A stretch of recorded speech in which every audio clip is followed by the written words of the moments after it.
Hi, my name is María Gonzales, and I'm going to talk about deafness, a word with no sound. How the ear works. The ear collects sounds, signals, and sends them to your brain so it can process. The outer ear is the part of the ear that collects sound. The middle ear collects the sound and turns them into vibration and sends them to the inner ear. It needs the eardrum to do so. The eardrum separates the outer ear from the middle ear and the ossicles, which include the malleus, which is attached to the eardrum and means hammer in Latin. The inner ear sounds come into the inner ear as vibration and enters the cochlea. When sound reaches the cochlea, the vibration causes the hair in the inside of your ear to move, creating nerve signals that the brain interprets as sound. Brain. The pinner.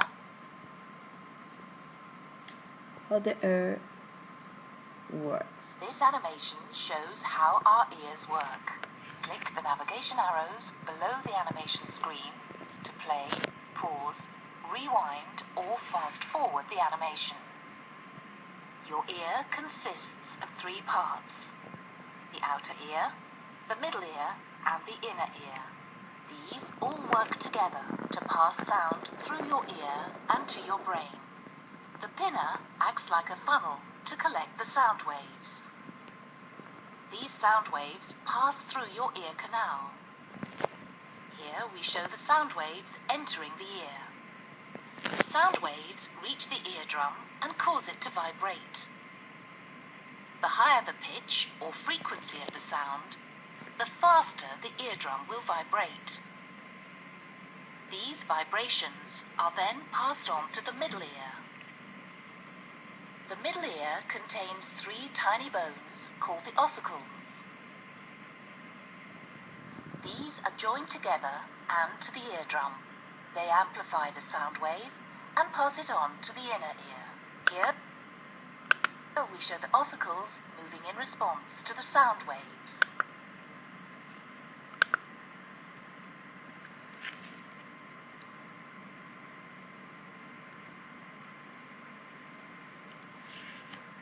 Deafness, partial or complete loss of hearing. Hearing loss exists when there is a decrease of sensitivity to the sound normally heard. Hearing impairment of hard of hearing are usually restrained for people who are sensitive to sound in the speech frequencies. The realness of a hearing loss is classified according to the accumulation in volume above the usual level necessary before the listener can detect it. Deafness is conveyed as a rate of impairment, a state of being diminished, weakened, or damaged, such that the person is unable to understand speech even in the presence of amplification. In several cases of deafness, even the highest sound on the audiometer might not be detected. In complete deafness, no sound is heard. Even if you use amplification or method, you will still be deaf.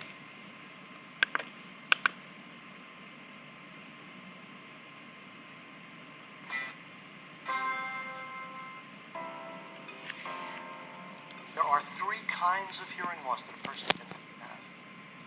One is called neurosensory or sensory neural, sometimes called nerve hearing loss. Nerve hearing loss is probably a misnomer because it's rarely the nerve.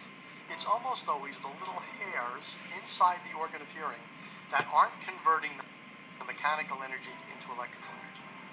The most common cause of an inner ear or neurosensory hearing loss is an age-related and genetically determined hearing loss.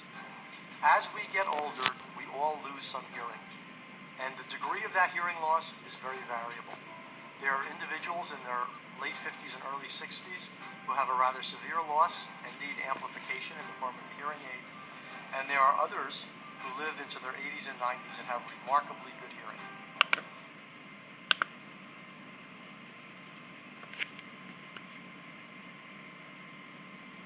Another condition of hearing involves the sense clarity of a sound rather than its magnitude. In humans, that aspect is usually measured by tests of speech apprehension. These tests measures one's ability to understand speech, not to hardly detect sound. There are very rare types of hearing impairments which affect speech understanding.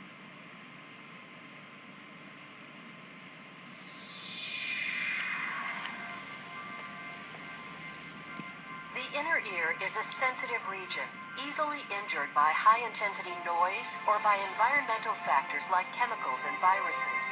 Cellular damage in the ear can lead to permanent hearing loss, which for children can impact speech, language, and social development and increase the risk of developing learning disabilities. A growing body of research is showing that stem cells may help regenerate damaged cells and help restore hearing.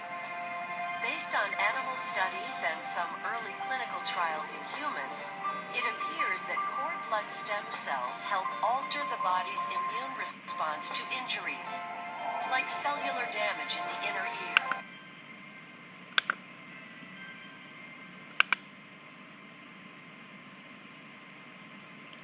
There are different causes about the hearing loss, like age, noises, genetics, illness like measles may cause auditory nerve damage, meningitis, autoimmune disease, mumps, presbycusis. Genetics. Deafness can be inherited both dominant and recessive trait exist. You will not always be deaf because you can mate with a person who is not deaf, and it is possible for you to carry the trait and not be deaf. There are a lot of things that can be taken to prevent hearing loss, but in some cases it's impossible to stop or prevent yourself from becoming deaf or hard of hearing. Technology and advancements have been made to improve the hearing of the people who suffer from hearing impaired. Cochlear implants don't always work 100%. Hard of hearing people can use hearing aids to help them hear. A hearing aid is an electronic device that goes in your ear and increases your ability to hear.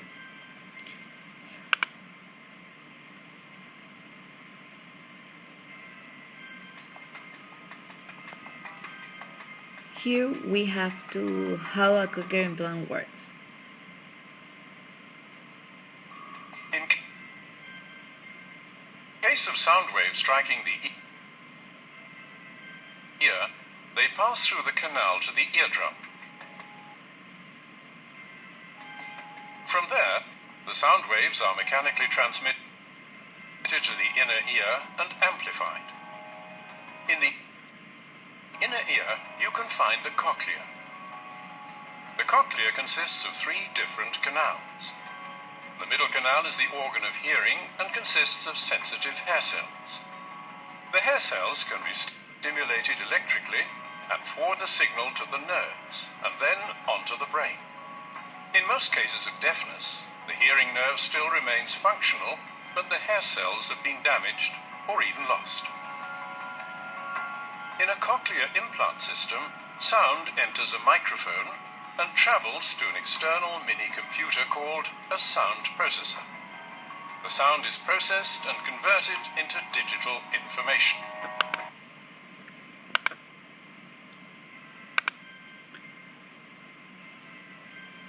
Deaf hard of hearing also use another devices to communicate, like telecommunication device for the deaf caution telephones. The deaf can read off the phone. Video conference can see who they are talking to and communicate through sign language. And text messenger, the person reads and communicate back by typing response. If you are completely deaf, there is nothing you can do to prevent it. But if you are partial deaf or hard of hearing, you can get a cochlear implant, which can help, but most deaf people get it when they are young because the process is easier. You can also wear hearing aids, which can increase the amount of dB you can hear. And here we have a final video, and I thanks all of you for paying attention to my class. Thank you.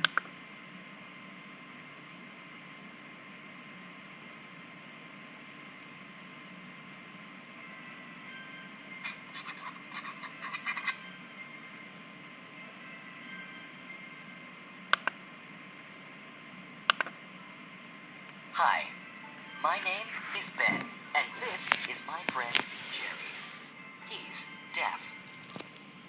Do you understand what deaf means? Maybe you have some deaf people in your class. Well, why don't Jerry and I try and explain it to you today? Being deaf means that Jerry isn't able to hear. So when you hear the sounds of a car honking its horn, or birds tweeting in the early morning, Jerry cannot hear that. So if Jerry can't hear, how do we talk? We communicate through sign language. In Australia, it is called Auslan. It is a series of movements through your hands that mean different words. So when Jerry signs this, I know he means food. How do people become deaf? It happens for a lot of different reasons. Sometimes babies are born like that. Or sometimes people can become sick, and that can make them unable to hear. Doctors can sometimes help people who can't hear to hear.